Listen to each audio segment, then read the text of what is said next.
안녕하세요. 저는 8살 아들을 둔 엄마입니다. 결혼한 지도 벌써 횟수로 11년이 되었네요. 시간이 참 빨리 갔는데 요즘은 시간이 참 더디게만 가는 것 같아요. 저는 지금 너무 힘들고 불행하거든요. 그래서 겨우겨우 아들 하나만 보고 살고 있습니다. 남편은 저보다 2살이 많은 사업가예요. 그리고 저희는 소개팅으로 만나게 되었습니다. 그때 남편이 일반 회사원이었고 저 역시도 평범한 회사원이었어요. 저희는 그 소개팅에서 서로를 마음에 들어했고 그 후에도 꾸준히 연락을 하면서 자주 만남을 가졌어요. 그리고 저희는 결혼 얘기를 자주 하면서 진지하게 만남을 가지기로 했습니다. 그렇게 한 6개월쯤이었나? 남자친구였던 남편에게 누나가 있다는 걸 처음 알게 됐어요. 남편은 거의 외동인 것처럼 말을 하길래 저는 그런 줄 알았거든요. 근데 누나분이 저에게 따로 연락이 와서 만나자고 하시길래 저는 처음엔 누가 장난치나 했는데 느낌이 쎄해서 그 자리에 나가게 됐죠. 안녕하세요. 재우씨 누님분 맞으세요? 아, 안녕하세요. 갑자기 연락해서 미안해요. 아니에요. 저는 괜찮아요. 누나가 있다는 말을 들은 적이 없어서 처음엔 좀 당황스러웠는데 지금 보니까 재우씨가 누님을 많이 닮은 것 같아요. 원래 밖에서도 아는 척 안 하고 살아요. 아니, 거의 연을 끊었다 하는 게 맞는 것 같네요. 제가 만나자고 한 거 걔한테 말 안 했죠? 만나러 오기 전에 저한테 남동생에게 만나는 거 비밀로 해달라고 누나분이 따로 부탁했었어요. 그래서 저는 알겠다고 하고 만나러 갔습니다. 내가 하는 말 지금부터 믿고 안 믿고는 그쪽 마음인데 나는 믿어줬으면 좋겠어요. 내 동생, 아니 그 새끼랑 헤어지세요. 네? 저 지금 무슨 말씀을 하시는 건지. 나도 이 말만 전해지고 외국 가서 살 거예요. 내 동생. 아니, 우리 집안이랑 엮이면 진짜 너무 힘들 거예요. 아버지부터가 도박에 사기에 전과도 있고요. 그걸 보고 자란 나나 동생이나 제정신이겠어요? 문제는 엄마가 제일 심하고요. 결혼 생각하고 있는 것 같던데 그런 생각을 접는 게 진짜 좋을 거예요. 내가 말해줄 수 있는 건 딱 여기까지예요. 그러고 더 물어볼 수도 없게 그냥 일어나서 가더라고요.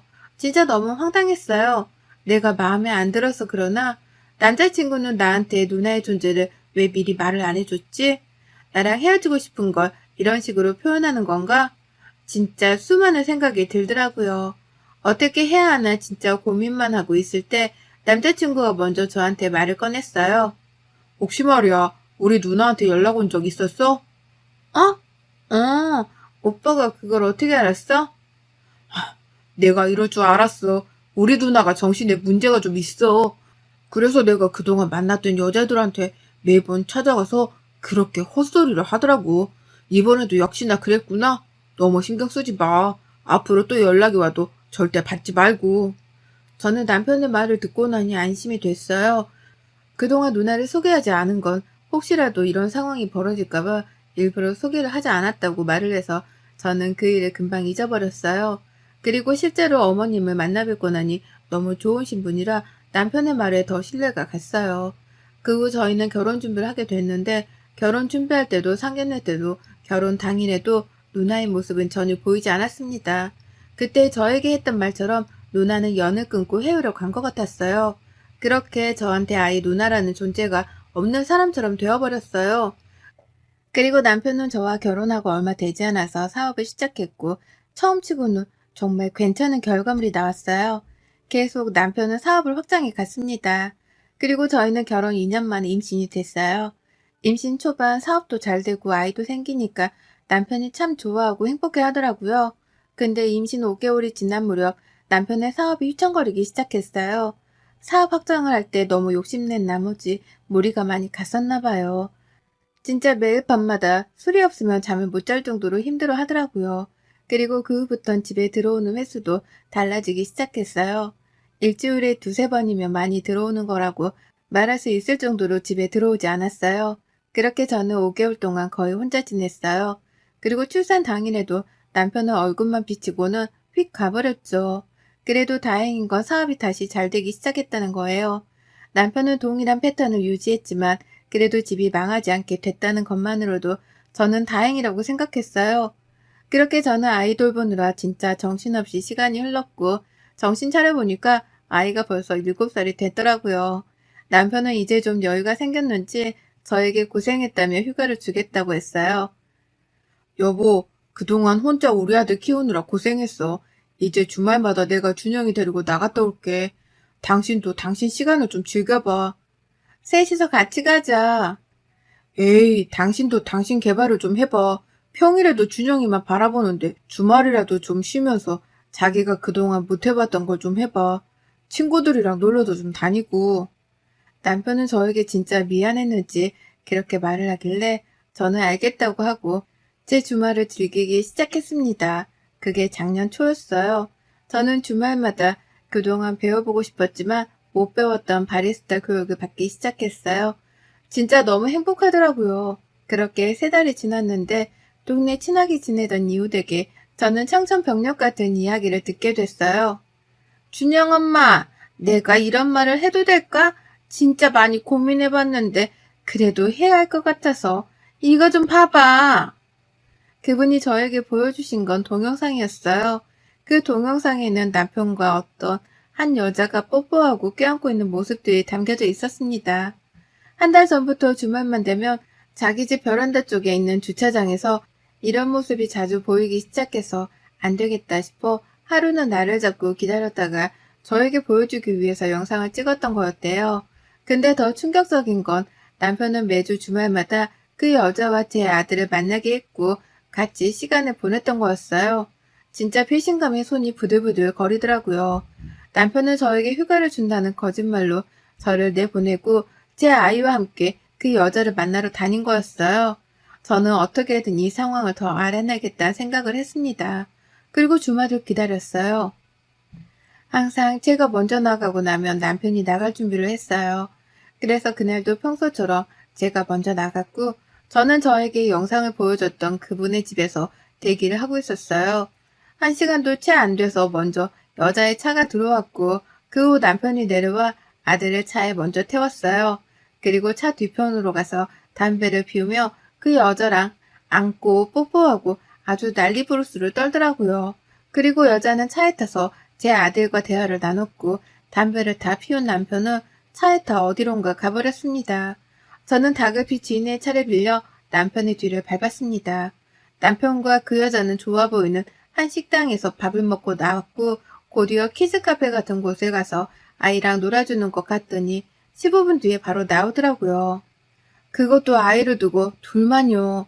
그러더니 근처 모텔로 들어갔어요. 저는 진짜 너무 화가 났던 게 아들이랑 시간을 보내준다고 해놓고 저렇게 혼자 버려둘 거면 지들 둘만 만나지 왜 아들까지 데리고 나가냐고요. 진짜 참을 수가 없었어요. 그래서 전 최대한 이 상황을 어떻게 끝낼 수 있을까 고민을 했습니다. 그리고 그날 남편이 집으로 돌아오고 나서 저는 이제 주말마다 밖으로 나가지 않겠다고 말했어요. 그러니까 저를 안아주면서 볼에 뽀뽀를 하더니 왜 그래? 오늘 무슨 일 있었어? 아니 이제 주말마다 우리 셋이서 시간을 보내보려고. 내가 전에도 말했잖아. 당신한테도 당신의 시간이 필요하다니까? 아니 안 필요해. 난 당신하고 준영이만 필요해. 제가 화를 내니까 남편은 당황하면서 얼버무리며 방으로 도망갔습니다. 그리고 돌아온 주말 진짜 저는 집 밖에 나가지 않았어요. 아들을 꼭 안고 거실에 있었죠. 그러니까 남편은 계속 눈치를 보더니 회사에 일 있다고 혼자 나가더라고요. 저는 지인에게 이미 말을 해놔서 아이를 잠깐 맡기고 남편을 쫓아갔어요. 그러더니 한 오피스텔 앞에 주차를 하더라고요. 그리고 내려서 담배를 뻑뻑 피워대니까 곧 그 여자가 내려왔어요. 그러더니 싸우더라고요. 아니 그럼 나는 언제까지 기다리라고. 잠깐만 기다려보라고. 나도 생각이라는 걸 좀 하자. 준영이도 재산도 안 뺏기고 이혼을 해야 할 거 아니야. 지금 이혼하면 다 줘야 한다고 내가 몇 번을 말해. 벌써 기다리란 말만 7년째야 7년. 당신 사업 휘청거릴 때 내가 도와준 거 잊지 마. 그 대화로 전 다 알게 됐습니다. 남편과 그 여자는 제가 임신을 했을 때부터 만남을 가지고 있었고 더 황당한 건 그 후에 벌어졌어요. 오늘 저녁 어머님이랑 같이 저녁하기로 했는데 준영이 안 데리고 온 거 뭐라고 할 거야 진짜? 엄마는 언제든지 만날 수 있으니까 신경 쓰지 마 자기야. 아니 나는 준영이랑 잘 지내는 모습 보여드리고 싶었단 말이야. 시어머니도 다 알고 있었던 거였습니다. 남편이 바람을 피우고 있다는 사실을 말이에요. 7년 동안 저만 바보였고 호구였어요. 진짜 너무 화가 나는데 손과 발이 떨려서 아무것도 못하겠더라고요. 그들이 오피스텔로 올라갔고 저는 한참을 기다렸어요. 시어머님하고 약속했던 시간이 됐는지 주차장으로 내려왔고 저는 또 따라갔어요. 그리고 밥을 먹기 시작한 후에 저는 세 사람에게 다가갔습니다. 참 맛있는 거 드시네요들. 다들 귀신이라도 본 것처럼 기겁을 하길래 귀신이라도 보셨나봐요. 네가 왜 여기에 있어? 나도 밥 먹으러 온 건데 뭐가 문제 있어? 너 나와라. 절 끌고 나가려고 하는 시어머니의 손을 뿌리치고 저는 소리를 질렀습니다. 당장 앉으세요. 여기서 누구 하나라도 움직이면 혀 깨물고 죽어버릴 거니까 앉으시라고요. 니년도 움직이지 말고 엉덩이 딱 붙이고 있어. 저는 그 자리에서 제가 알아야 할 모든 사실들을 말하게 했어요. 그 둘은 고등학교 동창이었고 남편이 사업 때문에 힘들어할 때 그 여자가 남편을 위해서 돈을 많이 빌려줬었나 봐요. 그 계기로 남편은 거의 두 집 살림을 하면서 제 집과 여자 집을 오고 갔답니다. 그러면서 그 여자가 하는 말이 이제 알게 됐으니까 본인의 인생 사세요. 깔끔하게 이혼하시고 돈은 제가 드릴게요. 뭐 얼마나 가지고 있는데 네가 그렇게 돈이 많아? 터무니없는 금액만 아니면 달라는 대로 드릴게요. 그러니까 이 사람하고 준영이 저한테 주세요. 뭐? 준영이가 물건이야? 너한테 주긴 뭘 줘? 이거 완전 미친 거 아니야? 이렇게 뻔뻔하게 나오는 여자가 저는 너무 당황스러웠어요. 근데 어머님은 웃으시면서 저한테 그래 막말로 네가 우리 집에 뭐 하나 제대로 해준 거나 있냐? 나도 너 며느리로 생각한 적 단 한 번도 없다. 그러니까 그냥 준다고 할 때 받고 나가라. 어머니. 그 자리에서 저는 완전 딴집안 사람이었어요. 그 여자가 이미 제 자리를 차지하고 있었더라고요. 저는 그날 미친 사람처럼 그 여자의 머리채를 잡고 흔들었고 남편은 저를 밀치고 그 여자를 데리고 나갔습니다. 쫓아가려고 했는데 시어머님이 저를 잡더라고요. 네가 지금 누구 머리채를 잡은 줄 알아? 어? 내 의사 며느리 어디 하나 다치기라도 했으면 넌 그날로 내 손에 죽을 줄 알아. 알겠어? 제 뺨을 때리고 나가셨어요. 그렇게 저는 혼자 남겨져 펑펑 울었고 운전도 못할 정도로 몸에 힘이 다 빠져버려서 지인분이 데리러 와주셨어요. 그날은 그 집에서 아이랑 같이 잠을 자고 갔습니다. 그리고 저는 절대 이혼을 해주지 않겠다고 결심했어요. 그 후 남편은 저만 보면 이혼 얘기를 했지만 전 절대 하지 않겠다고 했고 몰래 그 여자를 찾아다녔습니다. 남편을 조금 따라다니니까 바로 나오더라고요. 강남에 큰 성형외과를 하고 있었어요. 전 그날 바로 병원에 들어가서 깽판을 쳐줬고 병원에 들어가는 사람들에게 전현이 내 남편을 뺏어간 상간녀라고 소리쳤어요. 사진도 뿌리고요.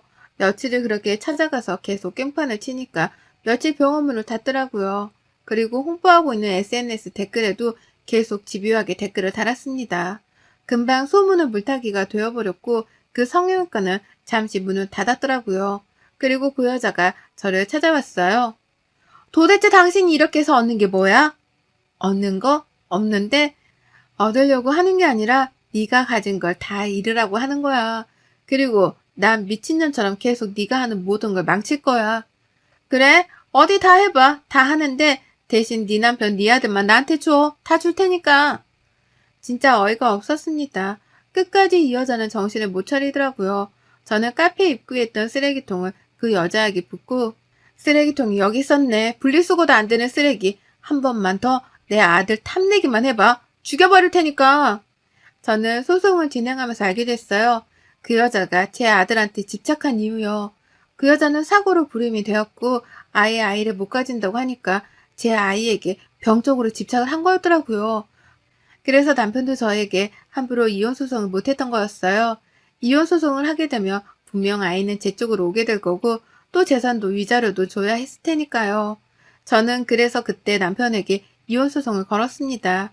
재산분할 신청까지 모조리 다 걸었어요. 남편과 그 여자에게 가장 크게 복수할 수 있는 건 바로 아들이었으니까요. 그래서 저는 변호사님과 지금 마지막 재판을 준비하고 있습니다. 변호사님은 어차피 이긴 거나 다름없다고 걱정하지 말라고 말씀하셨어요. 근데 아이 때문에 좀 길어질 수밖에 없다고 하더라고요. 남편은 그 후에 거래처한테 사기를 당해서 사업도 계속 빨간불이 들어왔고 점점 망하고 있는 것 같았어요. 다행인 건 아직 저한테 올 재산이 좀 있어서 아마 그것까지 주고 나면 남편은 회사를 살리기 정말 힘들 거예요. 그래서 시어머니한테 연락이 엄청 왔는데 다 씹어줬어요. 그리고 더 웃긴 건 그 여자가 남편한테 줬던 돈들이 다 대출로 받은 거여서 영업을 못하고 있는 지금 완전 적자라고 하더라고요. 그래서 저한테 남편이랑 시어머님이 그렇게 찾아왔었나 봐요. 전 끝까지 무시를 해줬습니다. 그러니까 제 집 앞에서 무릎을 꿇고 혜미야 제발 문 좀 열어줘라. 얘기 좀 잠깐 하게. 여보 안에 있는 거 다 알아. 준영이 얼굴만 보고 갈게. 라면서 빌더라고요. 그래서 저는 경찰에 신고를 했죠. 아들 이름 한 번만 더 팔아제끼면 다신 못 보게 해줄 테니까 각오해. 제 말을 듣고 경찰분한테 끌려가는 뒷모습이 되게 처량해 보이더라고요. 진짜 다행이라고 생각해요. 같이 살 때 망한 게 아니라 이렇게 헤어지기 직전에 이런 일이 터져줘서 말이에요. 앞으로도 그 세 사람 모두 지옥 같은 곳에서 나오지 못했으면 좋겠어요. 저는 앞으로도 그 여자 SNS건 그 여자 사업장이던 계속 방해하려고요. 기어 나오면 다시, 또 기어 나오면 다시요. 나름 성형적으로 방송도 했던 여자라서 또 TV에 기어 나오면 전 전국적으로 이걸 퍼뜨릴 생각이에요. 아주 흥미진진해서 얼른 그년이 TV에 나와줬으면 좋겠어요. 그리고 이혼소송 중 누나분과 연락이 닿게 되었어요. 그러면서 저한테 응원을 해주시더라고요. 그 집의 총상은 진짜 언니분 한 명이었어요. 예전부터 남편은 한 여자한테 정착을 못했고 그걸 알면서도 시어머님은 항상 사고치는 아들을 품고 살았대요. 그래서 저를 많이 걱정해서 찾아오신 거였더라고요. 그런데 제대로 말을 못해서 미안하다고 사과했어요. 미안해요. 그때 내가 더 강하게 말했어야 했는데 그래도 동생이라고 끝까지 말은 못하겠더라고요. 진짜 정말 너무 미안해요. 언니분한테 받을 사과가 아니라는 생각이 들어서 그냥 통화는 잘 마무리하고 끝났어요. 근데 이 모든 걸 다 알고 나니까 진짜 허무하더라고요. 이걸 좀만 빨리 알았었더라면 11년이라는 세월이 원망스럽지는 않았을 테니까요. 얼른 이 시간이 지나서 하루빨리 남편과 남남이 되고 싶습니다. 모든 걸 잃은 남편과 시어머님의 모습을 보고 싶거든요. 여러분의 생각은 댓글로 남겨주세요. 오늘도 시청해 주셔서 정말 감사합니다.